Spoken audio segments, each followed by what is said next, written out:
You mean bread and butterflies? Oh, yes, of course. There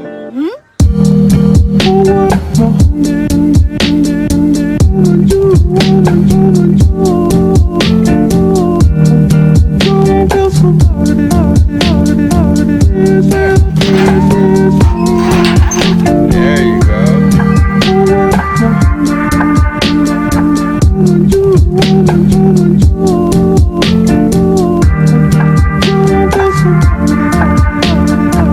Bye. Bye.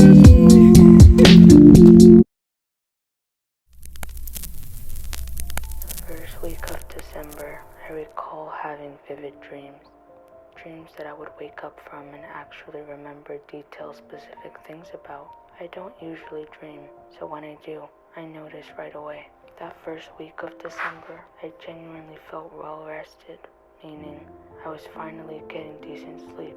The same cannot be said about every other week after that. Sleep is one of those things that I'm taking for granted that I really need to fix. Crazy how I'm writing this as I pull my second all-nighter in a row. My sleep is so fractured that it's awful to think about. It honestly scares me how much irreversible damage I am causing to myself. But it's also so fucking hard to change bad habits, and trust me, I'm trying. Sometimes I wonder if I'll ever have good sleep consistently, ever again. The thought of me not is frightening. When I was a teenager, I used to sleep as a coping mechanism to run away from my problems. I'd oversleep to my detriment. Now, sleep fears me. The thoughts never stop, and I don't want to be alone with them, especially at night. All this to say that I wish I could have good sleep again. Maybe then I could alleviate some of this ever-growing exhaustion. In December of last year, my aunt passed away in the same hospital that I was born in. A lot of our family met up the day prior and the day of her passing to say our last goodbyes, since she was at the time on life support. I cried so much. The first time I've cried in years, and I still find myself in shock at times when I think about it. People are getting older. My parents, loved ones, me, and this makes it all so fucking real. Like Lord says in Ribs, feels so scary getting old, and it does. So much family that I haven't seen in ages were at her funeral. Sad to think that people only meet up now when someone dies. I felt strange, almost out of place at times when I was surrounded by everyone. The thing about prolonged numbness is that I want to feel these feelings that I know I feel, such as grief, but I'm emotionally unable to feel that sometimes. It didn't help that there was a lot of people there, which that in and of itself dysregulated my nervous system, making me seem distant and standoffish. When coming into contact with family that I haven't heard of in a while, it's only natural that people catch up on life. But still, I couldn't help but feel some type of way hearing about how my younger cousins that I used to babysit are now going off to college and experiencing independence, doing successful things. Here I am, stuck, depressed, and feeling like a failed fool. It's like they say though, comparison is a thief of joy. All in all, I just haven't been feeling like myself for a minute. I feel especially detached these days. I'm constantly asking myself, what the fuck is wrong with me? Am I just fundamentally screwed up? It's not even that I want the life or success that others in my family have. I am indeed genuinely happy for them, getting to achieve and succeed in all of the things that they want. I mean, I still have a heart. I just wish that I could be valued and seen for my efforts and for my hard work too.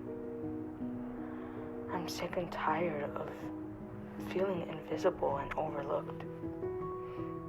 I know that people judge me for my choices thus far in life and all of the so-called wasted potential that they see in me. But the thing is, I don't want what they want from me. We live in a world that undermines not only caregiving labor, but also creative and artistic labor. And to me, everything is work.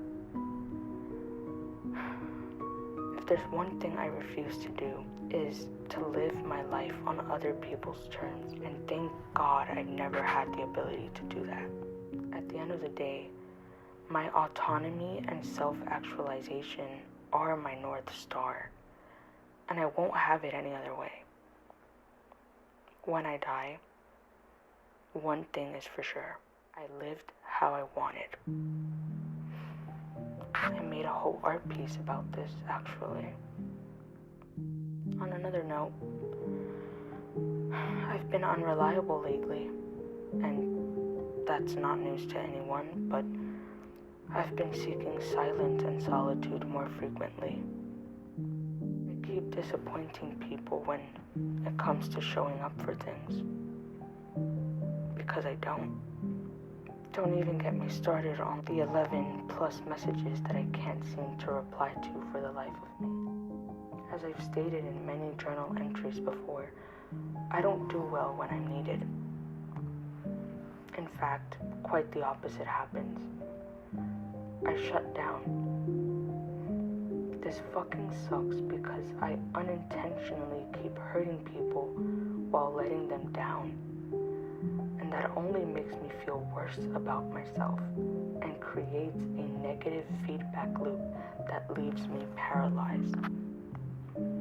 Last night, while pulling my first of 2 all-nighters, I ordered the hair trimmer that I needed to finally cut all of my hair off next week for this new year. And I seriously can't wait.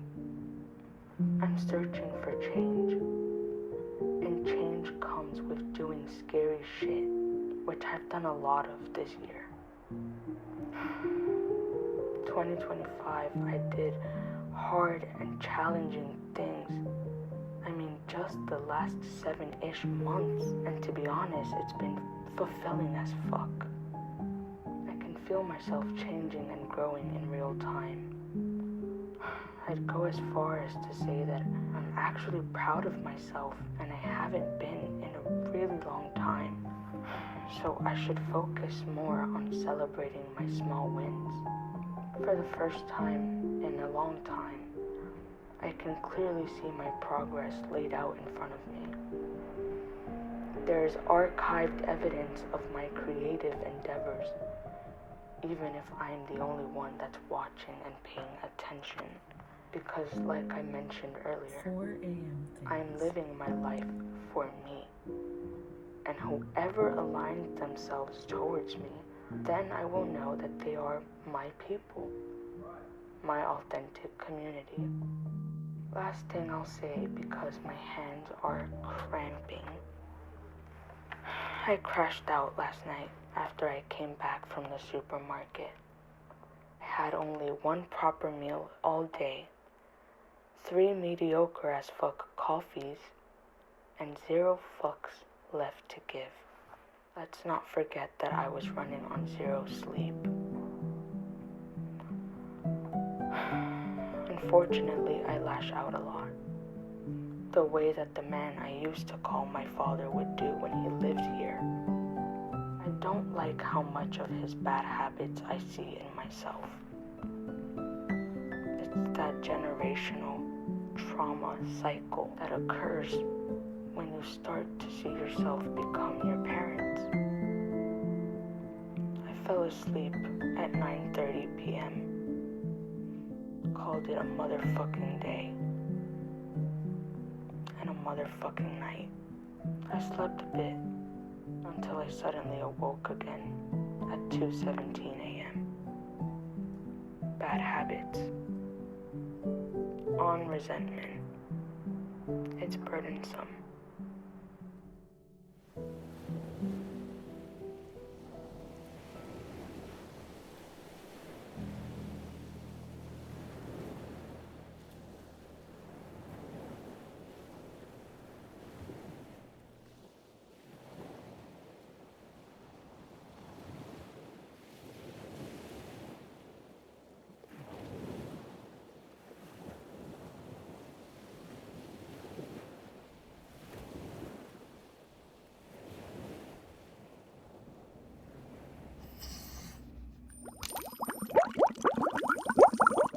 Red butterflies.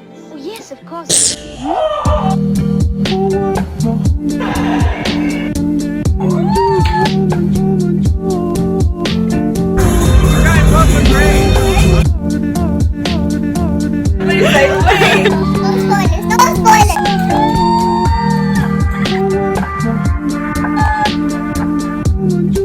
No spoilers.